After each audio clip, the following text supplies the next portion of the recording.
A ako dobre vieme, posledný človek potom, čo posledné žiarenie premení jeho posledného nepriateľa na popol, zoberie vratký stôl, sadne si zaňa začne proces so zodpovedným. Pracovať, to fakticky znamená tvoriť. Sloboda je prax. Zárukou slobody je sloboda. Myslíme, že existuje dosť rozšírená a ľahko sa šíriaca tendencia, proti ktorej by bolo treba bojovať, tendencia urobiť z toho, čo sa práve odohráva, najväčšieho nepriateľa, ako by to vždy bola hlavná forma útlaku, od ktorej sa musíme oslobodiť. Priestor má základný význam v uplatňovaní moci. Poslušné telá, hierarchický dozor, normalizačná sankcia, panoptizmus. Dokonalý disciplinárny aparát by mal jediným pohľadom umožniť sústavne všetko pozorovať. Ústredný bod by bol svetelným zdrojom osvetľujúcim všetky veci a zároveň konvergentným miestom všetkého, čo treba vedieť. Dokonalé oko, ktorému nič neujde a na ktoré sú obrátené všetky pohľady. V hierarchizovanom dozore disciplín moc nie je vecou, ktorú máme, neprenáša sa ako vlastníctvo, funguje ako mašinéria. A hoci je pravda, že jej pyramidálna organizácia jej dáva nejakého šéfa, producentom moci a distribútorom individuí v tomto permanentnom a súvislom poli je celý aparát.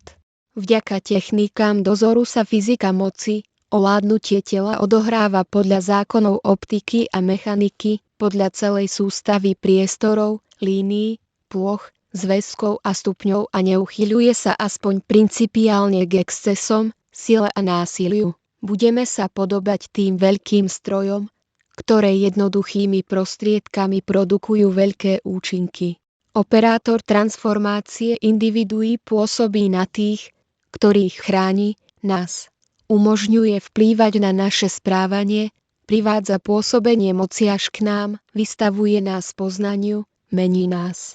Moc vyzerá čoraz menej ako telesná a čoraz viac ako znalecky fyzikálna. Sme videní, ale sami nevidíme, sme objektom informácie, ale nie subjektom komunikácie. Pre nás škola znamenala nátlak, pustatinu, nudu, miesto, kde si treba vtlcť do hlavy v presne odmeraných dávkach vedu zbytočných poznatkov, scholastickú alebo scholasticky upravenú, pri ktorej sme cítili, že nemá vzťah ani k realite, ani k našim osobným záujmom. Škola utvára drobné spoločenské pozorovateľne pravidelnej kontroly. Nič tak neskrýva zhodnosť problému ako dva dosť blízke spôsoby jeho riešenia. Nás, poučených naším storočím, už neprekvapí nejaký výbuch kolektívnej beštiálnosti. Od každého nadchádzajúceho dňa čakáme čosi ešte podlejšie ako od predošlých dní a podstatne skeptickejšie sa staviame k morálnej prevýchove ľudstva.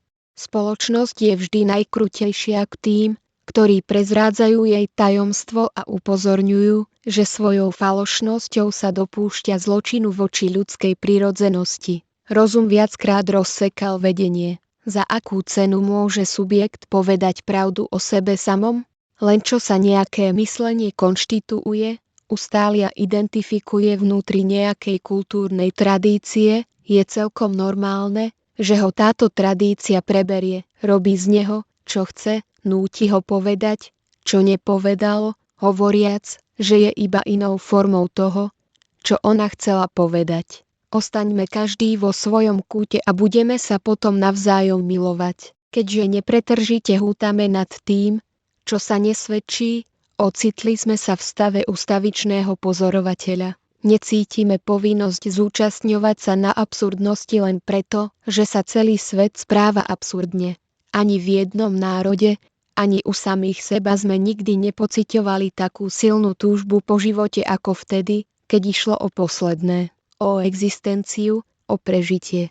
Či nebolo pochopiteľné, že nové pokolenie stratilo akýkoľvek rešpekt? Nik z novej mládeže už neverí rodičom, politikom, učiteľom. Každé nariadenie, každé vyhlásenie štátu čítame s nedôverou. V posledných 10 ročiach Európa i svet takmer úplne zabudli, aké posvetné kedysi bývali práva jedinca a občianske slobody. Sme objekt a nie subjekt, nemáme nejaké právo a všetko sa deje len z milosti úradov. Nikdy v živote sme nepociťovali takú strašnú bezmocnosť človeka voči svetovému dianiu.